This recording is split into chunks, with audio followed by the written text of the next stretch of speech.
What's up, guys? Blu-ray King back here again with my weekly installment of Blu-rays that I watched this past week.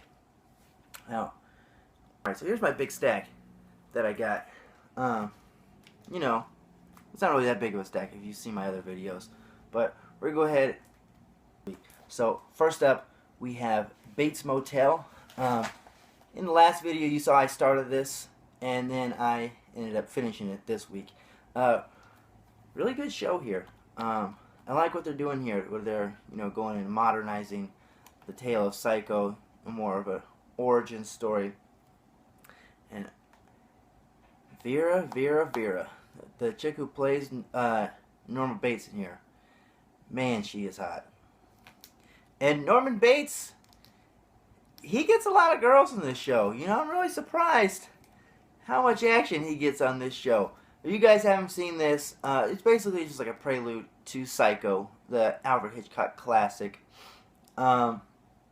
Just tells the tale of Norman and his mother Norma once they get into town. And in this incarnation, they're actually in the town of, I believe it's White Pines, Oregon. It's actually, it's not a real town. I live in Oregon, I would know. But, that's where it takes place, and it's Norman trying to adjust to high school life. He's about 16 or 17 years old. 16 or 17 years old in the show, excuse me. Then you've got Norma, who's trying to open the hotel, the motel. The previous owner's giving her some trouble. The cops are giving her some trouble. Then there's supposed to be a bypass coming in. A new road is being built, and that's just going to destroy her business. So you got all kinds of drama for the Bates to get into, and that's basically what the show is. It's a really good show. If you haven't seen it already, I'd highly recommend you checking it out. Alright, so next up we have ScoobyDoo and the WrestleMania Mystery, and this is new. This was released, I think, last Tuesday. Yeah, if you saw my Wolf of Wall Street Steelbook unboxing, I also unboxed this one. This is actually pretty true to the standard Scooby-Doo mysteries. In this one, they're traveling and they come upon, or no, actually, take that back. Scooby and Shaggy win a trip to WWE City, and there's a monster here that's roaming WWE City, attacking WWE superstars, and they have actual superstars in here. You got John Cena, you got Triple H, AJ Lee, Brodus Clay, Santino Morella's in it, Kane, The Miz, as exciting as that is. I believe that's all. It says it has the voice talent of Sin Cara, but he doesn't speak. So, he's in there, he just doesn't talk.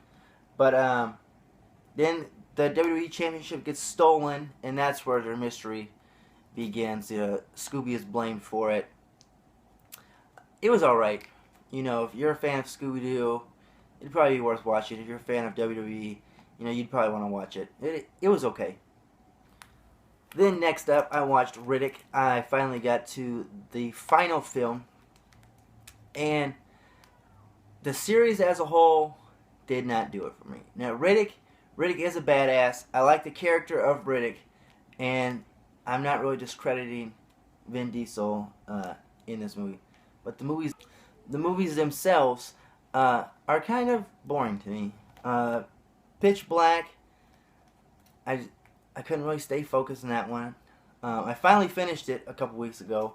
I rewatched The Chronicles of Riddick. I think in my last update I talked about that one. And then I finally watched this one. The new one is probably the better of the three, but they're not really worthwhile to me. So then I went ahead and I revisited The Crow, classic for anybody that grew up in the 90s. You don't know about anything about this movie, I don't know where you've been living. Maybe you've been under a rock for the last 20 years, but this is a great movie here.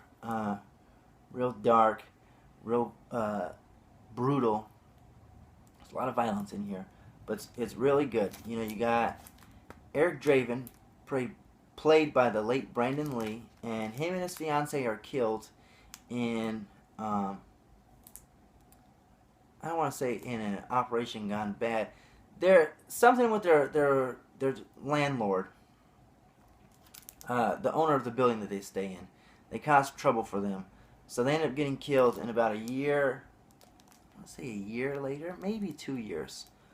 Brandon Lee comes back as the Crow. And vengeance unfolds from there. Great movie. If you haven't seen it, you need to see it if you haven't seen it. The Crow. And next up, I watched Psycho. You know, Bates Motel got me wanting to revisit the classic movie. And this is where you have a woman who works for, I believe it's an insurance company. I could be wrong. I don't know how I'm spacing this right now. But somebody puts down $40,000 in cash towards something, and instead of going to deposit it in the bank, she decides to take the money and skip town. She tells her, she's having an affair with somebody. So when she goes missing, that's the first person that they go to.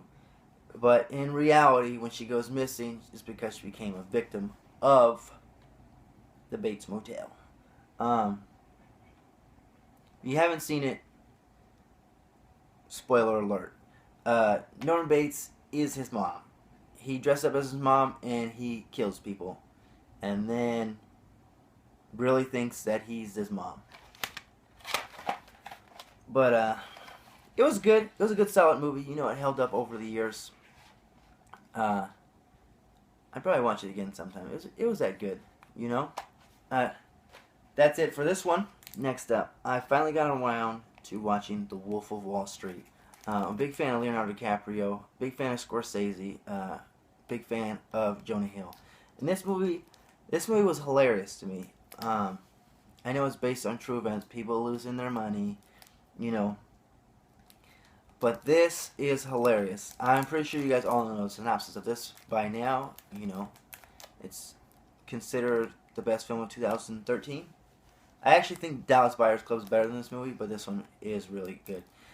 For everybody that's seen this movie, all I gotta say is the scene with the lemons was hilarious.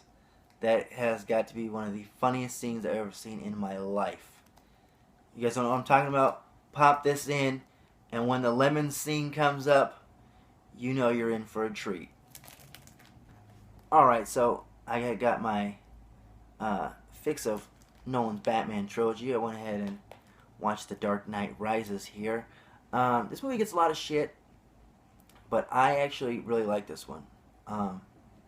Yeah, it probably is the weaker of the three, but it's a lot better than what people are saying it is. You know, I know Batman's only in it for like maybe 10 or 15 minutes, but it's really good. What I like about this whole trilogy of movies is that it's not necessarily about Batman. You could replace this with somebody else, a completely made up character, and it still would have been a great movie because it's not necessarily about Batman. Does that make sense? I don't know if that's making sense or if I'm confusing you, but yeah, watch this. Still highly entertained by it. Then I got Underworld, Rise of the Lycans here, and this one actually is my favorite of the trilogy. It's the origin story, so it comes before the first Underworld movie. And the first Underworld movie was really good, but I prefer this one.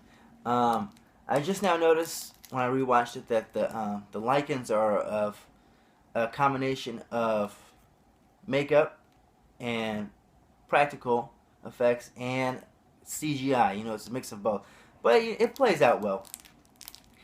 And there's no Kate Beckinsale in this movie. She's in it for about 5 seconds. Instead, you get Rona Mitra there, who plays Victor's daughter, the lover of Lucian.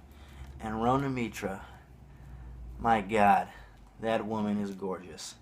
So there you have that. This, you know, this is Rise of the Lycans. It's just their story of how they escaped slavery from the death dealers, with a love story in there. My favorite trilogy, like I said. So, alright, and this next movie is one of the reasons why I like to go back and revisit movies. Because sometimes I'll watch a movie, and I don't know, maybe I just won't be in the mood or something, and the movie isn't that good to me. And so in this case, It was Paul Blart Mall Cop. When I first watched this, I was like, this movie's dumb, this movie's boring. And then I watched Observe and Report 2 weeks later. And anytime anybody mentioned this movie, I tell them to watch Observe and Report. Because that's what I was expecting out of the Mall Cop movie. Something like that. Something dark and... Not dark, excuse me. Raunchy. Really raunchy comedy. But I went back and I gave this a try. And you know, I was laughing a lot during this movie. I'm not a big Kevin James fan. But this movie, it really was funny the second time I watched it. My favorite part is the boyfriend who keeps calling the phone that Paul Blart has. One of the guys he works with gives him a cell phone because he took it from his daughter for going over the minutes. So the daughter's boyfriend keeps calling Paul's phone. The guy's a stage 5 stalker. Or is it stage 5 clinger? He's not a clinger. He's a stalker. He's got GPS on the phone. He's got all kinds of stuff. Hilarious. So if you didn't like this movie, I'd recommend revisiting. I revisited it and I liked it. Alright, so now for next week and the week beyond, I'm going to be doing themed weeks where I'm going to be watching a theme of movies each week instead of just random movies. So the first week I am doing the entire Avengers, all 8 movies. Yes, all 8 movies because Captain America comes out Friday. I'm gonna try and make the midnight release, but I want to go through it and watch all of these before that one comes out. So you know I'm gonna watch a couple movies. But that's after I finish the complete Marvel. And I'll probably redo this when Guardians of the Galaxy comes out. And then after this week, so this next week, I'm going to be doing Ninja Turtles. I'm going to try to watch all of this in a week. I wanted to do this one this week, but I'm not going to have enough time to watch all of these this week. We're already 2 days into the week. But this was the reason that started me wanting to do this themed week. So let me know what you guys think about the movie themed week. Let me know what you thought about the movies that I watched. And leave a comment down below. Let me know what you think of the channel. Give me a thumbs up if you like this video. If you haven't already, go ahead and subscribe. And look for my top 10 video coming in the next few days. It'll be a pretty interesting top 10 video. So until then, whenever I see you next, stay true and stay blue.